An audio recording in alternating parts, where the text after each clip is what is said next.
పిల్లలు కావాలనే మీ కలను నెరవేర్చుకోండి. మొదటి కన్సల్టేషన్, మొదటి స్కానింగ్ ఉచితం. వివరాల కొరకు హెగ్డే ఫెర్టిలిటీని సంప్రదించండి.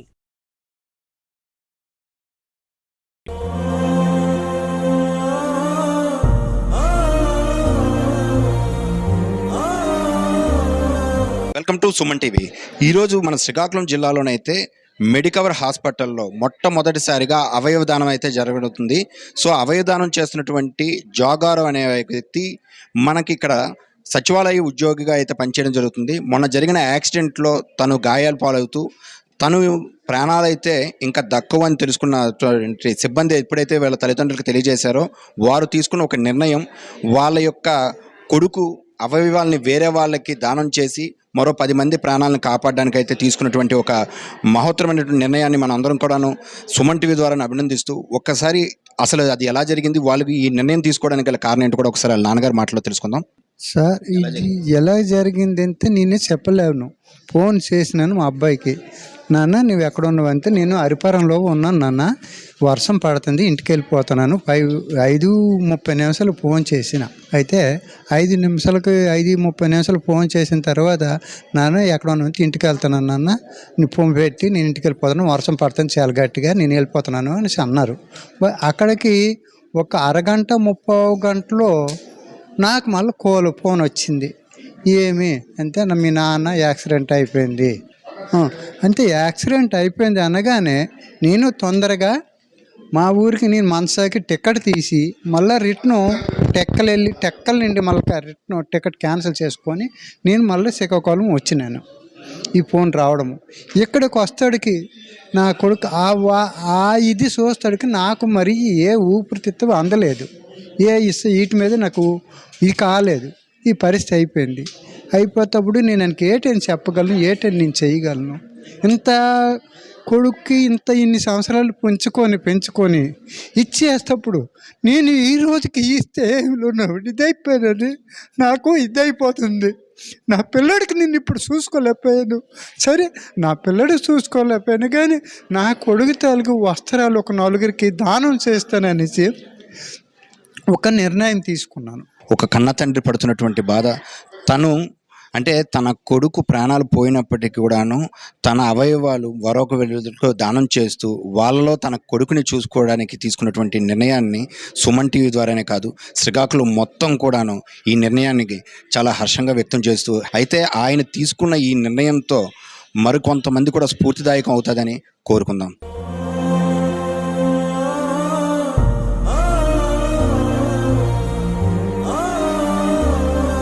యాక్సిడెంట్ అయ్యి చనిపోయినటువంటి జోగారావు వాళ్ళ బ్రదరు, అదేవిధంగా వాళ్ళ ఫ్రెండ్ కూడా అంట, చిన్నప్పటి నుంచి కలిసి తిరిగిన వ్యక్తి, ఈరోజు మీతో పాటు చిన్నప్పటి నుంచి కలిసి ఉన్న వ్యక్తి ఈరోజు లేరు.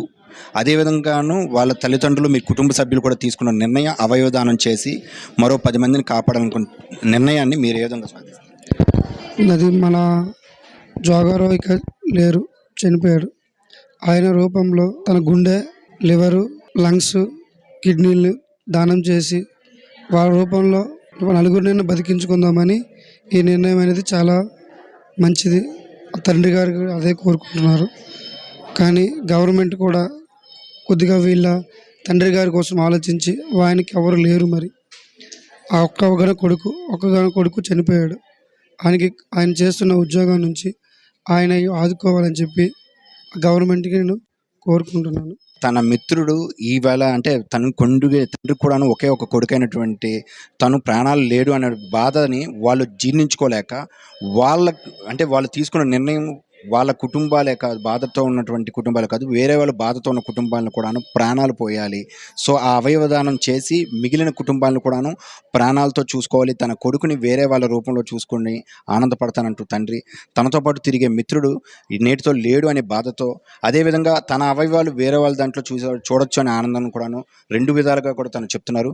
మరి తన తండ్రికి ఎటువంటి ఆదరణ కూడా లేదు. తన కొడుకు మరణంతో, ఒకే ఒక కొడుకు మరణించడంతో ఎటువంటి ఆదరణ లేదు కాబట్టి ప్రభుత్వ సాయం ఏదైనా జరుగుతుందని కోరుకుంటున్నారు. సో ఏ విధంగా స్పందిస్తుందో వేచి చూద్దాం. Thank you.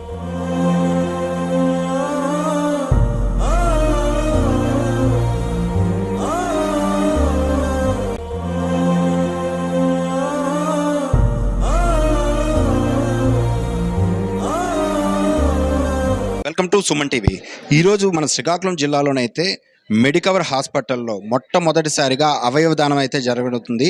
సో అవయవదానం చేస్తున్నటువంటి జోగారావు అనే వ్యక్తి మనకి ఇక్కడ సచివాలయ ఉద్యోగిగా అయితే పనిచేయడం జరుగుతుంది. మొన్న జరిగిన యాక్సిడెంట్లో తను గాయాలు పాలవుతూ తను ప్రాణాలైతే ఇంకా దక్కవు అని తెలుసుకున్న సిబ్బంది ఎప్పుడైతే వీళ్ళ తల్లిదండ్రులకు తెలియజేశారో వారు తీసుకున్న ఒక నిర్ణయం, వాళ్ళ యొక్క కొడుకు అవయవాల్ని వేరే వాళ్ళకి దానం చేసి మరో 10 మంది ప్రాణాలను కాపాడడానికి అయితే తీసుకున్నటువంటి ఒక మహోత్తరమైనటువంటి నిర్ణయాన్ని మనం అందరం కూడాను సుమన్ టీవీ ద్వారా అభినందిస్తూ, ఒక్కసారి అసలు అది ఎలా జరిగింది, వాళ్ళకి ఈ నిర్ణయం తీసుకోవడానికి గల కారణం ఏంటో కూడా ఒకసారి వాళ్ళ నాన్నగారు మాటలో తెలుసుకుందాం.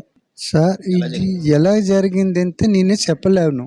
ఫోన్ చేసినాను మా అబ్బాయికి, నాన్న నువ్వు ఎక్కడ ఉన్నావంటే నేను హరిపురంలో ఉన్నాను నాన్న, వర్షం పడుతుంది ఇంటికి వెళ్ళిపోతున్నాను. 5:30 ఫోన్ చేసిన.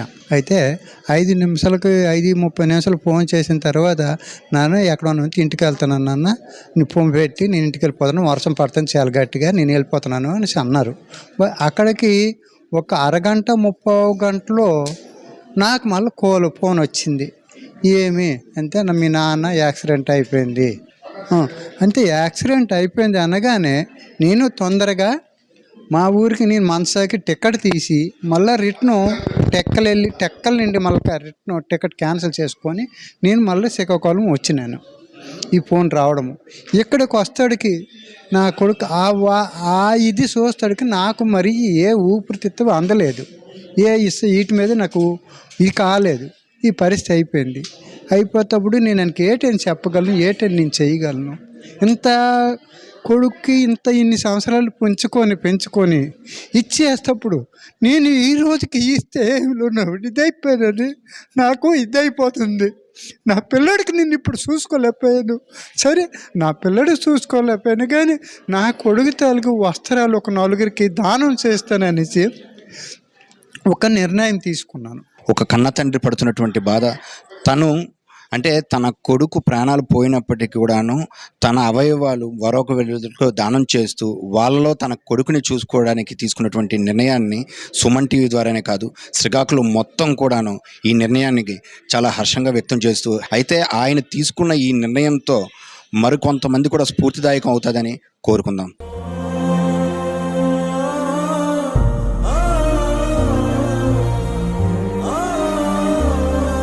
యాక్సిడెంట్ అయ్యి చనిపోయినటువంటి జోగారావు వాళ్ళ బ్రదరు, అదేవిధంగా వాళ్ళ ఫ్రెండ్ కూడా అంట, చిన్నప్పటి నుంచి కలిసి తిరిగిన వ్యక్తి. ఈరోజు మీతో పాటు చిన్నప్పటి నుంచి కలిసి ఉన్న వ్యక్తి ఈరోజు లేరు. అదేవిధంగాను వాళ్ళ తల్లిదండ్రులు, మీ కుటుంబ సభ్యులు కూడా తీసుకున్న నిర్ణయం అవయవదానం చేసి మరో 10 మందిని కాపాడాలనుకున్న నిర్ణయాన్ని మీరు ఏ విధంగా సాధిస్తారు? అది మన జోగారావు ఇక లేరు, చనిపోయాడు. ఆయన రూపంలో తన గుండె, లివరు, లంగ్స్, కిడ్నీలు దానం చేసి వాళ్ళ రూపంలో 4గురినైనా బతికించుకుందామని ఈ నిర్ణయం అనేది చాలా మంచిది. తండ్రి గారు అదే కోరుకుంటున్నారు.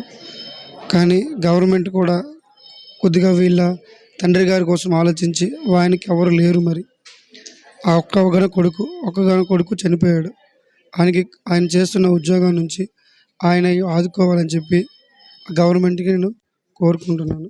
తన మిత్రుడు ఈవేళ అంటే తను తండ్రి కూడాను ఒకే ఒక కొడుకైనటువంటి తను ప్రాణాలు లేడు అనే బాధని వాళ్ళు జీర్ణించుకోలేక వాళ్ళు తీసుకున్న నిర్ణయం వాళ్ళ కుటుంబాలే కాదు, బాధతో ఉన్నటువంటి కుటుంబాలే కాదు, వేరే వాళ్ళ బాధతో ఉన్న కుటుంబాలను కూడాను ప్రాణాలు పోయాలి.